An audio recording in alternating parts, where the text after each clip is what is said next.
Hello दोस्तों, solo levelling episode 3 में आप सबका स्वागत है। पिछले एपिसोड में हमने देखा था उन सबको उस डेंजन से बाहर निकलने का एक रास्ता मिलता है।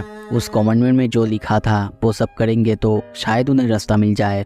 और दूसरा कमांडमेंट था भगवान की प्रार्थना करना, और उनमें से एक आदमी उसकी प्रार्थना तो करता है पर वो रॉन्ग गॉड की प्रे करता है, और इसीलिए हम देखते हैं इंस्टेंटली उसे वो स्टैचू मच्छरों की तरह कुचल देता है। अब आगे उसे ऐसे कुचलते देख के सब डर जाते हैं और सब वहाँ से भागने लगते हैं। किम सबको भागने के लिए कहता है। चारों तरफ अफरा तफरी मचने लगता है। वो मूर्ति ऊपर से सबको देख रहा था, उसके लिए जैसे कि सब एक चींटी की समान हो, जैसे कि हम अपने नीचे चींटियों को देखते हैं। तभी एक लड़की को उसके पैरों के नीचे देखते हैं, उसके पैरों में अभी भी उस आदमी का खून लगा हुआ है। और तभी हम देखते हैं वो उस लड़की को भी कुचल देता है। उस लड़की की खून चारों तरफ बिखर जाता है। अब खुद पैनल में देख सकते हो, मैं आपको ये ब्रूटलिटी बता के महसूस नहीं करवा सकता, आप बस देखो। सॉन्ग जिनहू मिस्टर सॉन्ग और जूही को भागते हुए मिस्टर सॉन्ग जिनहू को कहता है, हम लोग एक साथ ग्रुप में नहीं भाग सकते, नहीं तो जल्दी मारे जाएंगे, सबको अलग अलग होना पड़ेगा। जिनहू ओके तो कहता है, पर पीछे वो जूही को बहुत ही बुरी हालत में देख के कहता है, मैं इस हालत में जूही को अकेला नहीं छोड़ सकता। किम के साथ वाले बंदे को दिखाया जाता है, वो भी भाग रहा है, और भागते भागते उसे अपनी बीबी की बातें, अपनी फैमिली की बातें याद आ रहा है। उसकी बीबी ने उसे ये जॉब छोड़ने के लिए कही थी, पर उसने कहा था नहीं, अब तो हमारे पास 2 बच्चे हैं, हमें जितना हो सके उतना मनी कमा लेना चाहिए। और वो रोते रोते मन में सोच रहा है, मैं यह नहीं मर सकता, मुझे अपने फैमिली को बचाना है, उनके लिए कुछ करना है। पर तभी देखते हैं वो एक जगह जाके रुक जाता है और कहता है, शायद मैं बहुत दूर आ चुका हूँ। तभी किम उसकी तरफ देख के चिल्ला के कहता है, पार्क थोड़ा सा पीछे देखो। पर तभी हम देखते हैं उसके पीछे एक बहुत बड़ी सी मूर्ति को, जो कि अपने तलवार से उसकी बॉडी के बीचों बीच एक स्लैश मारता है, और हम देखते हैं उसकी बॉडी 2 टुकड़ों में कट जाता है। दूसरी तरफ सॉन्ग जिनहू भाग तो रहा है, उसके दिमाग में चल रहा है जो भगवान की प्रार्थना करेगा। ऐसा कभी नहीं हो सकता है कि हम कभी इस चीज़ की पूजा करेंगे, ये एक डेविल है, डेविल। हम आखिर जाए तो जाए कहाँ? पीछे ये बड़ी सी मूर्ति और आगे ये सारे मूर्तियाँ जिनके पास अलग अलग हथियार हैं, और हम उन सारे मूर्तिस को देखते हैं, वो सब एक एक करके सबको बुरी तरीके से मार रहे होते हैं, किसी के हाथ किसी के पैर काट दे रहे होते हैं। हम लोग आखिर करे तो करे क्या? ना उनके पास जा सकते हैं, ना उनसे भाग सकते हैं। और तभी वो अपने सामने एक बहुत बड़ी सी स्टैचू को देखता है जिसके पास एक इंस्ट्रूमेंट था, और वो सोचने लगता है, इसके पास इंस्ट्रूमेंट है, कोई हथियार नहीं, क्या ये भी मूव कर सकता है? क्या ये भी अटैक करेगा? सब मूर्तियों की बात याद आने लगता है जिनके पास हथियार था, और उसके दिमाग में आता है, अगर इनके पास इंस्ट्रूमेंट है और ये मूव कर सकते हैं तो। और तभी वो चिल्ला के सबको कहता है, सब कोई उन सारे मूर्तियों के पास चले जाओ जिसके पास इंस्ट्रूमेंट है। और ये सुन के हम देखते हैं सॉन्ग अपने ऊपर की मूर्ति को देखता है, वो मूर्ति अपना इंस्ट्रूमेंट बजाता है, और ये देख के सॉन्ग कहता है, क्या इसने अभी इंस्ट्रूमेंट बजाया? तभी बोरी सबको चिल्ला के कहने लगता है, हाँ, जिनके पास इंस्ट्रूमेंट है वो अटैक नहीं कर रहे हैं, भागो उनके पास। सीन शिफ्ट होता है, हम किम को देखते हैं, वो एक बहुत बड़ी सी मूर्ति के पास है जिसके पास एक इंस्ट्रूमेंट है। किम बहुत ज़्यादा रो रहा है, उसके सामने हम सारी कटी हुई मरी हुई बॉडीज़ को देख सकते हैं, और वो उस बड़ी सी मूर्ति को देख के कहने लगता है, यू बास्टर्ड। दूसरी तरफ हम जिनहू और जूही को देखते हैं, वो लोग भागते भागते एक स्टैचू के पास पहुंचते हैं जिसके पास इंस्ट्रूमेंट था, पर वो स्टैचू अपना इंस्ट्रूमेंट नहीं बजा रहा था। ये देख के जूही और जिनहू बहुत ज़्यादा डर जाते हैं। तभी उसे समझ में आता है कि वो दोनों एक साथ इसके पास है, इसलिए शायद ये नहीं बजा रहा है। तभी वो जूही को वहाँ पे रख के दौड़ने लगता है दूसरे स्टैचू के पास, और उसे कहने लगता है, तुम यहीं पे रहो, मैं देखता हूँ और कोई स्टैचू है कि नहीं। पर दूसरी तरफ हम देखते हैं वो बड़ी सी मूर्ति उसे बाहर से भागते हुए देख लेता है और उसके पीछे पीछे आने लगता है। भागते भागते अपने सामने एक मूर्ति को देखता है जिसके पास इंस्ट्रूमेंट था। वो बहुत तेजी से वहाँ पे भागने तो लगता है, पर हम तभी उसके ऊपर उस मूर्ति की पैर को देखते हैं, वो बहुत तेजी से जाम करके उस मूर्ति से बच तो जाता है। किम चिल्ला के कहता है, तुम गलत दिशा में जा रहे हो, वो कोई इंस्ट्रूमेंट नहीं है। और तभी हमें उस मूर्ति को दिखाया जाता है, उसके पास कोई इंस्ट्रूमेंट नहीं, एक्चुअली एक शील्ड था, और वो मूर्ति बहुत ही तेजी से जिन्हों पर हमला करता है। जिन्हों डॉज करने की कोशिश तो करता है, दूसरी तरफ जूही उसे देख के रोने लगती है। जिन्हों को बहुत ज़्यादा घायल दिखते हैं, उसके बॉडी से खून निकल रहा है। वो रेंगते रेंगते दूसरी स्टैचू के पास जाने की कोशिश कर रहा है। उस मूर्ति को देखते हैं, वो ये सब देख के हंस रहा है। जिन्हों रेंगते रेंगते कहने लगता है, अगर यहाँ पे सच में कोई गॉड है, प्लीज़ लाइफ और डेथ के बीच मैंने बहुत बार टग वॉर खेला है, क्या इस बार भी ये मुझे बचा लेगा पिछले बारों की तरह। और वो अपने आँख बंद कर लेता है। दिखाया जाता है वो एक मूर्ति के पास पहुंच जाती है और वो मूर्ति गाना गाने लगती है। ये देख के वो बड़ी सी मूर्ति भी रुक जाती है। सो दोस्तों, यहाँ पे मैं थोड़ा सा आपको समझाना चाहूँगा। ये मूर्ति और बाकी सारे मूर्तियाँ जिनके पास शील्ड थी या फिर कुछ हथियार थे, उनके पास जाने से अटैक करते हैं। पर जिनके पास इंस्ट्रूमेंट था, उनके पास अगर आप जाते हो तो आपको ना बड़ी मूर्ति और ना कोई और मूर्ति आके अटैक करेगा। दूसरी तरफ हम देखते हैं वो मूर्ति अब रुक चुकी है। चारों तरफ अब जिधर भी देखते हो खून और खून, सब मरे पड़े हैं। तभी जूही जिन्हों के पास चिल्लाते चिल्लाते रोते रोते आती है। उसे देखते ही उसे एक बहुत बड़ी झटका लगता है और कहने लगता है, जिन्हों देखो। जिन्हों कहता है, क्या हुआ। जिन्हों के पैर को दिखाया जाता है पूरी तरह से कट के अलग हो चुका है। जूही उसे हील करने की कोशिश करती है पर वो नहीं कर पा रही है। जिन्हों उसे रोकने को कहती है पर वो कहती है, नहीं मैं कर सकता हूँ पर तभी देखते उसके नाक से खून निकल जाता है। वो खांसने लगता है। उसे इस हालत में देख के दूसरी तरफ हम देखते हैं किम कहने लगता है, मुझे नहीं लगता वो ठीक होगा। हम लोग 17 आए थे और अब सब 6 बचे हैं। और वो सॉन्ग की तरफ देखते हुए कहता है, ये सब कुछ तुम्हारी गलती है, तुम्हारी ही वजह से हम लोग यहाँ पे आए और देखो अब क्या हुआ है। इन सब की रिस्पॉन्सिबिलिटी लेने के लिए तैयार हो जाओ। सॉन्ग भी बहुत दुखी होके कहता है, तुम ठीक कह रहे हो।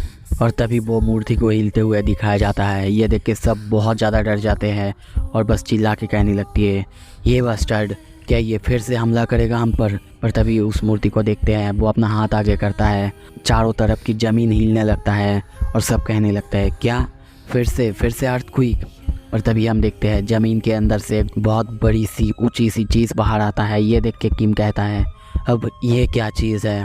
जिन्हों कहता है, ये एक अल्टर है। ये देख के सब शौक और बस उससे पूछने लगते हैं, अल्टर वो आखिर क्या चीज़ है। जिन्हों सबको समझाने लगता है, जैसे कि पुराने ज़माने में होता था, भगवान को सैक्रिफाइस दिया जाता था, जैसे काव, गोट, शीप या फिर इंसान को। तीसरा कमेंटमेंट क्या था। सॉन्ग कहता है, तुमको भगवान के ऊपर विश्वास को प्रूव करना होगा।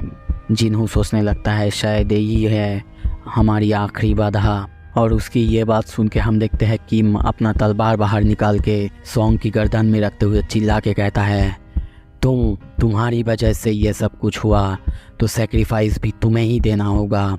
मुझे याद है पार्क वो बहुत खुशी खुशी यहाँ आया था ताकि वो अपनी फैमिली के लिए कुछ इनकम कर सके, पर तुम्हारी वजह से देखो अब उन सब की, हम सब की रिस्पॉन्सिबिलिटी तुम्हें ही लेना होगा। ये प्रूव करने की बारी आ चुका है। यह देख के जिन्हों उसे कहता भी है, मिस्टर किम रुक जाइए, पर वो उसे चिल्ला के चुप करा देता है। पर किम भी उसे चुप कराते हुए कहता है, नहीं वो ठीक कह रहा है, सब गलती मेरा ही है। और हम देखते हैं वो आगे बढ़ने लगता है। पर जिन्हों सोचता है, हम सब ने वोट किया था यहाँ पे आने के लिए, तो फिर हम सब सिर्फ उन्हें फोर्स नहीं कर सकते ये सेक्रीफाइस देने के लिए। पर हम देखते हैं तब तक वो अल्टर तक पहुंच चुका था और उसके पहुंचते ही उस वहाँ पे एक बहुत बड़ी सी येलो फ्लेम जल जाता है। और ये देख के किम चिल्ला के कहता है, अब क्या हुआ। सॉन्ग चिल्ला के कहता है, जिन्हों। ये देख के जिन्हों भी सोच में पड़ जाता है और कहता है, मुझे बाहर जाके खुद ही देखना है। 2 आदमी उसे पकड़ के वहाँ पे लेके आते हैं और तभी देखते हैं उनके वहाँ पे आते ही और 3 फ्लेम वहाँ पे जल जाता है। और ये देख के वो सोचता है, हाँ अब मैं समझ गया। और वो किम से पूछने लगता है, वैसे क्या हमारे पास कोई मदद आने वाला है। पर किम कहने लगता है, लगता तो नहीं, अब 7 दिन हो चुके हैं और उनके आने से पहले ही ये स्टैचू मूव करने लग जाएंगे। जिन्हों कहता है, नहीं ये तो बिल्कुल अच्छा नहीं है। और वो सोचने लगता है, अगर कोई भी गेट को 7 दिन हो जाता है तो उसमें से सारे बीस्ट बाहर निकल के हमारी असली दुनिया में जा सकते हैं और वहाँ पे कोहराम मचा सकते हैं। इसीलिए ये मोटिव है कि सबसे पहले गेट के अंदर जाके डंजन बॉस को मारो ताकि वो सब बाहर ना आ पाए। पर अब तो बहुत देर हो चुका है, अगर हम लोग फेल हो जाएंगे ये चीज़ बाहर निकल जाएगी। और वो उस बड़ी सी मूर्ति को देखने लगता है। वो अपने पीछे सारे बंदे को कहता है, सबको यहाँ पे आ जाओ, हमारी मदद करो। मुझे लगता है कि यहाँ पे हम सबको इकट्ठा होना होगा तभी कुछ होगा। उसकी बात सुन के हम देखते हैं सब उस ऑल्टर के अंदर आ जाते हैं और सबके आते ही वहाँ पे से फ्लेम तो जल जाते ही है और साथ ही में उस ऑल्टर की बाहरी तरफ ब्लू फ्लेम भी जल जाता है, जिससे हम देखते हैं उस ऑल्टर के अंदर कुछ हलचल होता है। और तभी हमें गेट की तरफ दिखाया जाता है। वो गेट खुल जाता है। ये देख के सब डोर की तरफ देखने लगते हैं और चौंक के कहने लगते हैं, क्या वो दरवाज़ा फिर से खुल गया। वो सब बस सोच में पड़ जाते हैं कि अभी क्या हुआ, वो गेट फिर से आखिर क्यों खुला। हम सारे मूर्ति को देखते हैं, मूर्ति पर भी ब्लू लाइट जल रहे हैं और वो सारे मूर्ति उनकी तरफ आगे बढ़ रहे हैं। सब कोई उन सारे मूर्तियों को अपने पास आते हुए देख के बहुत ज़्यादा डर रहे होते हैं। वो सब समझ ही नहीं पा रहे हैं अभी क्या हो रहा है, उन्हें क्या करना चाहिए। तभी हम देखते हैं जिन्हू चारों तरफ मूर्तियों की तरफ देखता है और जूही को भी देखते हैं, डर की वजह से अपना आँख बंद कर चुकी है। तभी वो उसे चिल्ला के कहती है, अपना आँख बंद मत करो जूही, इसमें अगर तुम ओपोनेंट की तरफ देखोगे तो वो आगे नहीं बढ़ पाएंगे, इसका भी रूल सेम ही है। वो सब सोच ही रहे थे। तभी हम देखते हैं जिन्हू के पीछे से एक लेडी, वो अब खुद को और रोक नहीं पाती, गेट खुला देख के वो गेट की तरफ भागने लगती है। उसे देख के सब चौंक जाते हैं। पर हम तभी देखते हैं वो लेडी गेट पार करके गेट के बाहर जा चुकी है और ये देख के सब शौक, बस सोचने लगते हैं अभी क्या हुआ। उसे कुछ भी नहीं हुआ, वो गेट के बाहर चली गई, वो भी जिंदा। जिन्हू भी सोचने लगता है ये क्या हुआ, आखिर ये कैसे हो सकता है। हाँ, उसके जाने से रेड फ्लेम्स तो एक कम हो चुका है और ब्लू फ्लेम्स भी थोड़ा सा कम हो चुका है। दूसरी तरफ दरवाज़ा भी थोड़ा सा बंद हो चुका है। क्या ये एक ट्रैप है? हम जितने लोग यहाँ पे होते हैं रेड फ्लेम्स भी उतने ही हैं। हम तभी ऊपर से पूरे अल्टर को देखते हैं, वो लोग अभी 5 लोग हैं तो रेड फ्लेम्स भी 5 हैं। जिन्हों और सोचने लगता है ये आखिर कैसा नियम है, क्या वो लोग हमें मारना चाहते हैं या फिर फंसाना चाहते हैं। अगर ये रेड फ्लेम्स सारे बंद हो जाएंगे तो ये दरवाज़ा भी बंद हो जाएगा, आखिर हम क्या करें। पर तभी हम देखते हैं जो बंदा जिन्हू को पकड़े हुए था वो जिन्हू को छोड़ देता है और कहता है मुझे माफ़ करना, और वो भी दरवाजे की तरफ भागने लगता है। उसके जाते ही हम और एक रेड फ्लेम को बुझते हुए देखते हैं। दूसरी तरफ वो बंदा भी जिंदा दरवाज़ा पर कर चुका है और बाहर जा चुका है। ये देख के वहाँ पे सब कोई बहुत ज़्यादा चौंक जाता है। जिन्हू सबको चिल्ला के वार्निंग देता है, मत हिलो, इस ऑल्टर से हम लोग और किसी को नहीं खो सकते। और दूसरी तरफ हम ऑल्टर में देखते हैं वो सारे मूर्तियाँ उनकी तरफ तो आगे बढ़ ही रहा है। ऑल्टर में भी सिर्फ 4 रेड फ्लेम्स और थोड़े से ब्लू फ्लेम्स है। अगर हम में से अब कोई जाएगा तो एक ब्लाइंड स्पॉट क्रिएट हो जाएगा जिससे हम सब मर जाएंगे। वो देखो वहाँ पे ब्लू फ्लेम, वो एक टाइमर की तरह है जो कि धीरे धीरे ख़त्म हो रहा है और हमें उसके ख़त्म होने तक रुकना है, फिर हम सब घर जा पाएंगे। पर उसकी ये बात सुन के किम तभी कहता है, क्या तुम्हें पूरा विश्वास है? हो ये भी तो हो सकता है कि उसके ख़त्म होने के बाद दरवाज़ा फिर से बंद हो जाए और हमें यहीं पे मार दिया जाए। ये बात सुन के हम देखते हैं जिन्हू बिल्कुल श्योर नहीं है। फिर किम कंटिन्यू करता है और कहता है, देखो मैंने तुम्हें हमेशा हल्के में लिया, कभी तुम्हें इतना सीरियस नहीं लिया और मुझे कभी लगा भी नहीं था इस रेड में तुम इतना इम्पोर्टेंट रोल प्ले करोगे। और मैं ये भी मानता हूँ जो जिंदा है वो सिर्फ तुम्हारी वजह से है। मेरी एक फैमिली है, मुझे अभी मरना नहीं है, मुझे माफ़ कर दो, मैं और ये नहीं कर सकता। उसके बात सुन के जिन्हू बस उसे कह ही रहा था, मिस्टर किम ऐसा मत कीजिए।